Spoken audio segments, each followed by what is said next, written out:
Est-ce que la Banque centrale européenne est en train de perdre le contrôle? Est-ce que l'administration Biden aux États-Unis est en train de perdre le contrôle?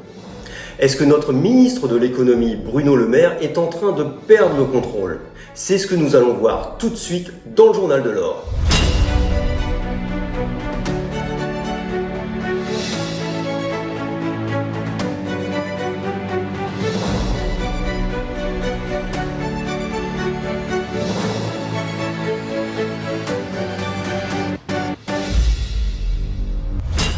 Bonjour à tous et bienvenue dans cette première édition du Journal de l'Or, ce nouveau format vidéo mensuel à bimensuel qui rassemble pour vous les informations susceptibles d'avoir des répercussions sur les cours de l'or et de l'argent. Et on commence tout de suite avec cette info du 9 juin dernier. Madame Christine Lagarde, présidente de la Banque centrale européenne, ou BCE, a annoncé la première hausse de ses taux d'intérêt, les taux directeurs, qui passeront en juillet de moins 0,5% à moins 0,25%. Donc toujours en négatif, et ce alors que l'inflation culmine à 8% sur l'ensemble de la zone euro. Elle a également annoncé pour juillet l'arrêt du rachat d'actifs, c'est-à-dire la planche à billets, qui a porté le bilan de cette institution à un niveau stratosphérique. Alors c'est bien entendu largement insuffisant et c'est surtout beaucoup trop tard. On n'imprime pas 80 milliards d'euros par mois pendant des années sans que cela ne crée une légère inflation. Et rappelons que l'inflation, c'est comme une éponge, les prix ne font qu'absorber la masse monétaire en circulation. Plus vous en mettez, plus les prix augmentent. Donc l'inflation, ce n'est ni la faute de Poutine, ni à cause du réchauffement climatique. L'or bénéficiera de cette politique qui détruit le pouvoir d'achat et la valeur de l'épargne. On enchaîne avec une info qui est tombée le lendemain, le 10 juin, de l'autre côté de l'Atlantique. Du jamais vu depuis décembre 1981. L'inflation annuelle s'est élevée à 8,6% en mai aux États-Unis, selon les chiffres publiés par le ministre du Travail. Alors, décembre 1981, comment dire, certains d'entre vous n'étaient même pas nés, et je salue Britney Spears, qui est née en décembre 1981. Le président Reagan, lui, se remettait d'une tentative d'assassinat, et le premier Indiana Jones sortait au cinéma. Alors, devant une nouvelle inflationniste aussi catastrophique, le cours de l'or a immédiatement réagi en gagnant plus de 2%. Allez, on revient en France avec notre truculent ministre de l'économie, Bruno Le Maire, qui avait juré le 1er mars que les sanctions contre la Russie provoqueraient l'effondrement de son économie. Et le 14 juin, 3 mois et demi plus tard, le rouble vaut 40% de plus que le niveau d'avant le début de la guerre. L'économie russe prospère grâce au prix élevé du pétrole et du gaz. Je vous laisse apprécier l'efficacité et le timing de l'intervention de notre cher ministre, puisque vous voyez que le cours du rouble en début d'année, juste avant le début de la guerre, était stable. Ensuite, le cours a plongé avec le début de l'invasion.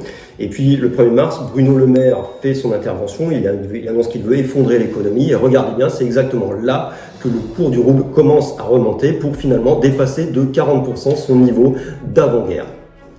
L'effondrement a bien eu lieu, et il est en cours, mais pas là où il était annoncé.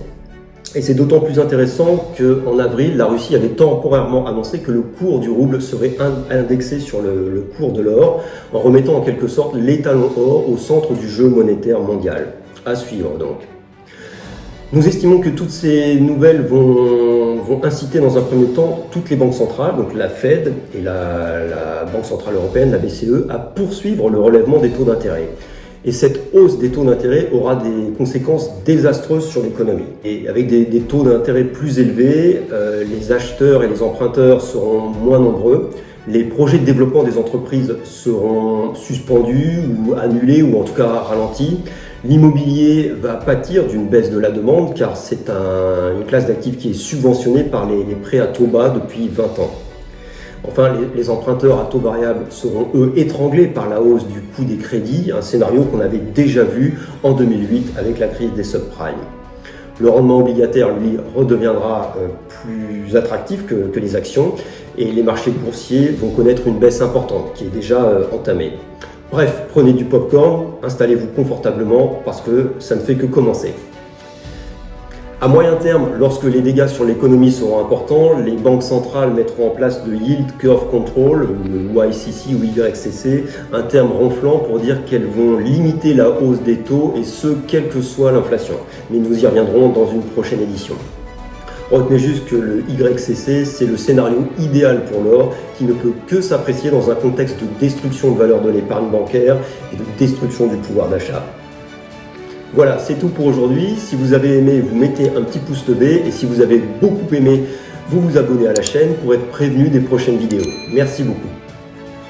Et pour conclure sur une note positive, nous ne résistons pas au plaisir de rappeler l'évolution du cours de l'or. Vous voyez qu'en 2022, pour l'instant, l'or et l'argent sont les seuls actifs qui sont positifs. Les marchés actions corrigent fortement, CAC 40, Nasdaq en baisse et ça va continuer. Quant au Bitcoin, il dévisse carrément car la crise de marché actuelle coïncide avec le creux de cycle de halving, ce qui va bientôt représenter une très belle opportunité d'achat car le Bitcoin a de très beaux jours devant lui. Et si l'on regarde l'or sur plusieurs années, depuis 2008, la hausse est de 214%, soit x3. Depuis 2014, la hausse est de 103%, c'est-à-dire que son prix a doublé. Et depuis 2019, par exemple, la hausse est de 60%. Enfin, je rappelle que si vous souhaitez investir dans l'or, notre agence Godot & Fils à Chartres est à votre disposition avec, comme d'habitude, pour vous, les meilleurs prix, les conseils, la livraison gratuite et discrète à domicile partout en France. N'hésitez pas à nous contacter ou n'importe quelle autre agence Godot & Fils en France, mais si c'est celle de Chartres, je m'occuperai personnellement de vous. À bientôt.